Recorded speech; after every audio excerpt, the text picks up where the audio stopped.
근데 이 결혼은 당시로선 굉장히 파격적인 금지된 사랑이었습니다. 신라의 왕족이 망한 나라 가야의 자손과 결혼한다는 게 사실 있을 수 없는 일이었거든요. 둘은 아무도 모르게 야반 도주를 감행합니다. 그리고 아들을 낳지요. 그게 바로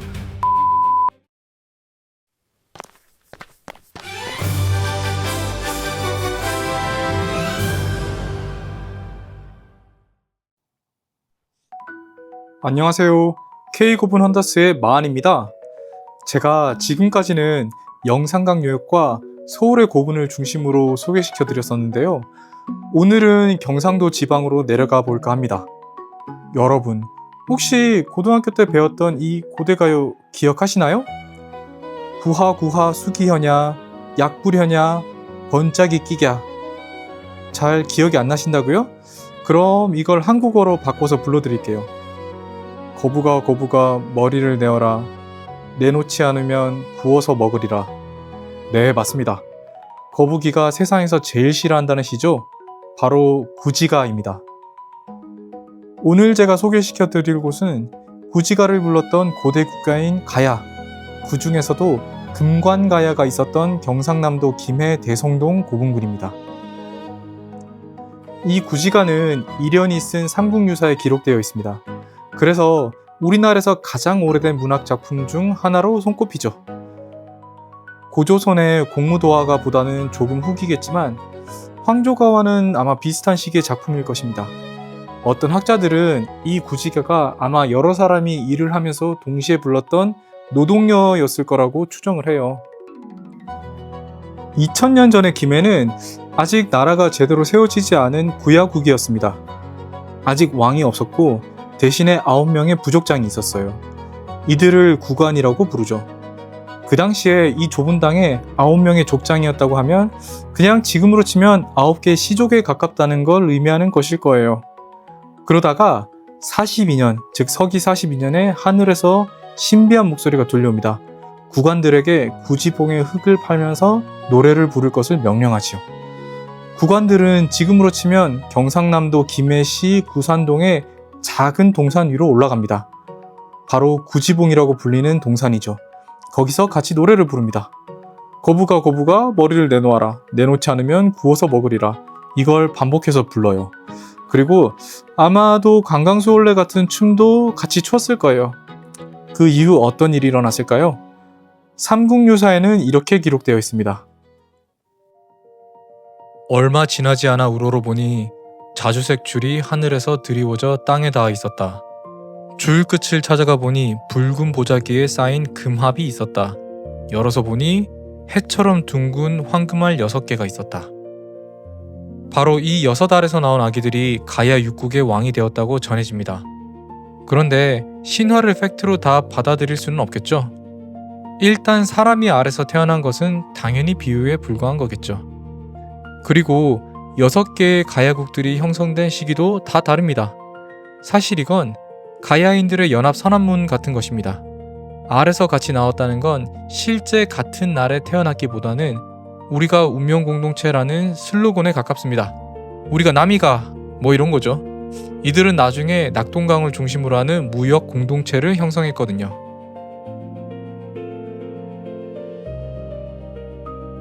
근데 이 6명이라는 숫자가 저는 정말 재밌었어요. 왜냐하면 그리스 신화에도 비슷한 이야기가 전해지거든요. 우리가 잘 아는 올림푸스의 12신도 처음엔 12명이 아니라 6명에서 시작했어요. 올림푸스의 최고 신인 제우스는 시간의 신 크로노스와 신들의 어머니인 레아 사이에서 태어났지요. 사실 제우스 외에도 5명의 자식이 더 있었습니다. 근데 크로노스는 우라노스의 저주를 받았는데 그 내용이 무엇이었냐면 자식이 태어나면 자기를 죽이고 왕이 될 것이라는 것이었어요. 이 예언이 너무 무서워서 크로노스는 자식들이 태어날 때마다 통째로 집어삼켜 먹어버립니다. 그렇게 5명의 자식을 먹은 후에 아내 레아가 꾀를 내지요. 막내 제우스를 낳았을 때 아기 대신 큼지막한 돌덩이를 보자기에 싸서 크로노스에게 줍니다. 당연히 크로노스는 그걸 아기라고 생각하고 먹은 거고요. 그렇게 살아남아서 장성한 제우스는 나중에 크로노스를 찾아가 형과 누나들을 차례로 토해내게 만들지요. 이때 세상 밖으로 나온 신들이 바로 헤라, 데메테르, 헤스티아, 포세이돈, 하데스, 이렇게 5명이에요. 그리고 제우스 본인까지 합쳐서 6명인 거죠. 동양의 가야에서도 서양의 올림푸스에서도 국가와 세계가 6명에서 시작됐다는 건 참으로 묘한 우연이죠. 고대인들에게 6이란 숫자는 세상을 구성하는 뭔가 특별한 의미가 있었을지도 몰라요. 금관가야는 가야 연맹체 중에서도 초기에 가장 강력한 패권을 쥐었던 주인공입니다. 그런데 이름부터 예사롭지 않죠? 금관이라니. 사실 가야는 기원전부터 철을 생산해서 낙동강 수로를 타고 중국과 일본으로 수출하며 막대한 부를 쌓았던 고대판 글로벌 무역 도시들이었습니다. 소위 힘을 좀 썼다는 가야 육국을 보면 김해의 금관가야부터 고령의 대가야, 함안의 아라가야, 고성의 소가야, 성주의 성산가야, 창녕의 비화가야까지 쟁쟁한 나라들이 포진해 있었죠. 그런데 말입니다. 여러분은 금관가야 하면 뭐가 떠오르시나요? 전 예전에 여기서 반짝이는 황금 왕관이라도 발굴된 줄 알았어요. 하지만 여기에 반전이 있습니다. 놀랍게도 금관가야에서는 우리가 생각하는 그 머리에 쓰는 금관이 단 하나도 발굴된 적이 없습니다. 이 금관이 그 금관이 아닌 거예요. 한자가 달라요. 우리가 아는 왕관은 갓 관자를 쓰지만 금관가야는 벼슬 관자를 씁니다. 여기서 쇠 금자 역시 황금이 아니라 그 당시, 그러니까 2000년 전 가장 귀했던 철 아이언을 말하는 거죠. 즉 금관가야는 황금 왕관의 나라가 아니라 철을 다스리는 관청이 있는 곳, 다시 말해서 철 생산의 핵심 기지라는 뜻입니다. 참고로 일본의 역사서인 일본서기 혹은 니혼세기에서는 금관가야를 소나라라고 불렀다고 합니다. 맞아요. 바로 쇠의 나라라는 뜻이죠. 이 정체성은 지금까지도 그 지명에 그대로 남아있어요. 바로 김해, 쇠의 바다라는 뜻이죠. 1500년 전만 해도 이곳 김해는 바닷가였습니다. 지금의 가덕도와 낙동강 하구 전체가 거대한 김해만이라는 바다였거든요. 이곳에서는 질 좋은 철을 만들고 바로 배에 실어서 일본과 중국으로 수출하기엔 최적의 조건이었던 셈입니다. 그리고 중국에서 일본으로 가던 배가 중간에 정착하기도 아주 좋은 환경이었죠. 여담으로 가야에서 금관이 발굴된 적이 있긴 합니다. 그중 2개가 아주 유명한데요. 둘 다 좀 안타까운 역사를 가지고 있어요. 하나는 대가야 왕의 무덤인 지산동 고분에서 발견된 것인데 1961년에 도굴꾼들이 도굴을 해서 그게 삼성의 창업자인 이병철 씨가 사들이게 됩니다. 그게 지금까지 리움에 전시되어 있고요. 이게 사진 촬영이 금지라서 인터넷에 있는 사진을 보여드리는데 실제로 보면 정말 멋있습니다. 다들 한번 가서 보시기를 권합니다. 이거 보자마자 저는 가야가 정말 잘 사는 나라였겠구나 싶더라고요. 이 대가야의 위치가 지금으로 치면 경상북도 고령시예요. 2번째로 유명한 가야 금관은 저 멀리 도쿄의 국립박물관에 있습니다. 일제강점기에 대구에 오구라 다케노스케라는 일본인 사업가가 살았었는데 1920년대에 조선의 문화재를 정말 많이 수집했었거든요. 그것도 국보급으로요. 그중 하나가 바로 이 가야 금관이고 지금은 국립도쿄박물관의 한국관에 전시되어 있습니다. 이건 제가 예전에 그 박물관에 직접 가서 찍은 거고요. 여기에 출토 지역이 경상남도 창녕이라고 되어 있거든요. 이게 사실이면 이 왕관은 아마도 비화가야의 것이 되는 거겠죠. 먼저 위성 지도를 보시죠. 여기가 대한민국이고요. 그리고 여기에 경상도 쪽으로 쭉 가시면 부산 옆에 김해가 있습니다. 여기 보시면 이쪽은 다 산악 지역이고 여기는 이제 평평한 지역이죠. 낮은 지대고 여기가 삼국시대에는 그러니까 가야 연맹체가 있었던 그 시절에는 바닷가였던 거예요. 그래서 배가 이렇게 쭉 들어와서 김해 대성동 앞에까지 배를 댈 수가 있었던 거예요. 그러니까 무역하기 딱 좋은 위치였던 거죠. 지리적 조건이 굉장히 좋았을 겁니다. 그리고 여기가 김해국제공항이니까 예전에는 여기가 바다였던 거죠. 그래서 여기가 김해시청이니까 여기가 예나 지금이나 아마 이제 시내였던 거고요. 그리고 그 시내에서 조금 올라가시면은 여기에 구지봉이 있습니다. 이 구지봉 공원이 있고 구지봉이 있는데 구지봉 높이가 46.1m예요. 그러니까 높지 않죠. 46.1m면 아파트 한 15층, 20층 그 정도 되려나? 그래서 여기 위에 올라가서 구지가를 불렀던 거예요. 이렇게 남쪽으로 한 1km 정도 내려오시면은 이렇게 대성동 고분군이 있습니다. 여기 보시면 초록색으로 네모를 다 그려놨죠. 이게 네모를 그린 게 아니고 여기 작은 나무들을 심어놨어요. 화분처럼, 화단처럼. 그러니까 여기가 원래 가야의 왕들이 묻혀있던 그 고분군인데 그 옛날 고분들은 안에 목곽 있고 그리고 땅을 파서 만들었었거든요.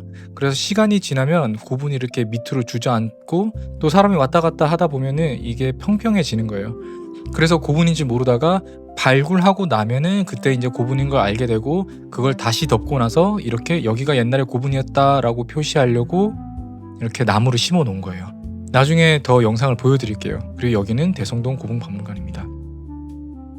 그래서 구지봉을 이 구지봉의 위에 올라가시면은 이렇게 구지봉 맨 위에 돌이 하나 있습니다. 이게 뭐냐면 바로 고인돌이에요. 이 고인돌이 그냥 바위가 아니고 청동기 시대의 고인돌인데 우리가 흔히 아는 다리 2개 달린 고인돌이 아니라 여러 개의 돌을 깔고 그 위에 넓적한 돌을 올린 남방식 고인돌입니다. 그러니까 수로왕이 아래서 깨기 훨씬 전부터 이곳은 이미 누군가의 거대한 무덤이자 신성한 제단이었던 셈이죠. 한마디로 신화가 시작되기 전부터 이곳은 이미 성지였던 거예요. 누가 봐도 딱 제사 지내기 좋게 생겼죠? 이 성지에서 사람들은 하늘의 소리를 듣고 노래하며 춤을 췄을 것입니다. 그런데 그 소리를 모두가 똑같이 들었을까요? 아마 아닐 것입니다. 당시의 주술사, 그러니까 제사장이 무아지경 속에서 환청으로 들은 이 신의 계시를 사람들에게 전달했겠죠. 서양으로 치면 고대 그리스의 델포이 신전의 무녀 피시아가 내리는 신탁과 같은 맥락입니다. 가야의 역사는 바로 이러한 신비로운 신탁과 함께 시작된 거죠. 이렇듯 가야국 연합체는 기원 전후에 철 무역으로 큰 부를 가졌어요. 나중에 박물관 유물을 좀 보여드릴 테지만 이미 기마병 부대가 있는 군대를 가지고 있던 것으로 보입니다. 자, 그럼 이 철의 왕들은 죽어서 어디에 잠들었을까요? 삼국유사에 따르면 금관가야는 서기 42년 수로왕의 즉위부터 532년에 신라의 병합되기까지 무려 500년을 지속했습니다. 그동안 왕이 10명이 있었다고 해요. 근데 이게 좀 이상하죠? 비슷하게 500년 역사를 가진 조선에서는 왕이 27명이었는데 금관가야는 꼴랑 10명뿐이라니 숫자가 너무 좀 적죠? 재위 기간이 평균 50년이라는 건 믿기 어렵죠, 사실. 특히 초대왕인 김수로는 재위 기간만 157년이라고 합니다. 중간 기록이 사라졌거나 아니면 초기 왕들의 재위 기간을 신화적으로 길게 늘려 잡혔다는 증거이기도 하죠. 아무튼 마지막 왕인 10대 구영왕은 비운의 인물이긴 하지만 한반도의 역사에 정말 중요한 역할을 한 자손을 만듭니다. 구영왕은 신라 장군 이사부와 전쟁 끝에 결국 항복을 하고 신라의 제2대 상대등이 됩니다. 상대등은 재상에 해당하는 벼슬인데 지금으로 치면 국무총리쯤 될 거예요. 그리고 그의 세 번째 아들이 바로 나중에 신라의 명장이 되는 김무력 장군입니다. 이 사람은 백제를 격파하고 한강 유역을 정복해서 신라의 정성기를 열지요. 참고로 서울시 송파구에 있는 방이동 고분군을 가시면 그 중에 6호분이 백제가 아닌 신라의 고분으로 여겨집니다. 아마 김무력이 있었던 이 시기에 지어진 고분일 것으로 생각돼요. 그리고 북한산에 가보시면 진흥왕 순수비가 있는데 거기에 김무력의 이름이 등장하기도 합니다. 그리고 김무력의 아들이 바로 김서현인데 이 사람이 좀 골 때려요. 진흥왕의 조카딸인 만명부인과 결혼을 하거든요. 근데 이 결혼은 당시로선 굉장히 파격적인 금지된 사랑이었습니다. 신라의 왕족이 망한 나라 가야의 자손과 결혼한다는 게 사실 있을 수 없는 일이었거든요. 주변 어른들의 반대가 심했지만 예나 지금이나 젊은이들의 사랑은 그 누구도 막을 수가 없죠. 둘은 아무도 모르게 야반도주를 감행합니다. 그리고 아들을 낳지요. 그게 누굴까요? 그게 바로 삼국통일의 주인공 김유신입니다. 그러니까 가야 왕족과 신라 왕실의 피를 동시에 이어받은 김유신이 한반도 통합의 열쇠가 된 셈이죠. 그리고 김유신은 자신의 동생인 문희를 절친이었던 김춘추에게 시집 보냅니다. 다들 아시겠지만 김춘추가 나중에 태종무효왕이 되고 김유신의 동생인 문희는 문명왕후가 되지요. 그 둘이 결혼해서 낳은 자식이 바로 신라의 문무왕입니다. 한국을 빛낸 100명의 위인들의 이들의 노래가 나오죠. 말목 자른 김유신 그리고 통일문무왕. 다시 말해 금관가야의 마지막 왕인 구영왕의 증손자가 백제를 멸망시킨 김유신이고, 그리고 현손 즉 고손자가 당나라와의 전쟁에서 승리하고 삼국 통일을 완성한 문무왕이 되는 것입니다. 참고로 구영왕 자체도 굉장히 흥미로운 인물이에요. 그의 무덤으로 전해지는 구형왕릉이 있는데 이게 경상남도 산천에 있어요. 근데 굉장히 특이하게도 돌을 쌓아 올린 적석총입니다. 흙이 아닌 돌을 쌓아서 만든 7단의 거대한 피라미드 형태인데 그 비주얼부터가 그냥 압도적이죠. 이 미스테리한 돌무덤 이야기는 다음 기회에 제대로 파헤쳐 보기로 하죠.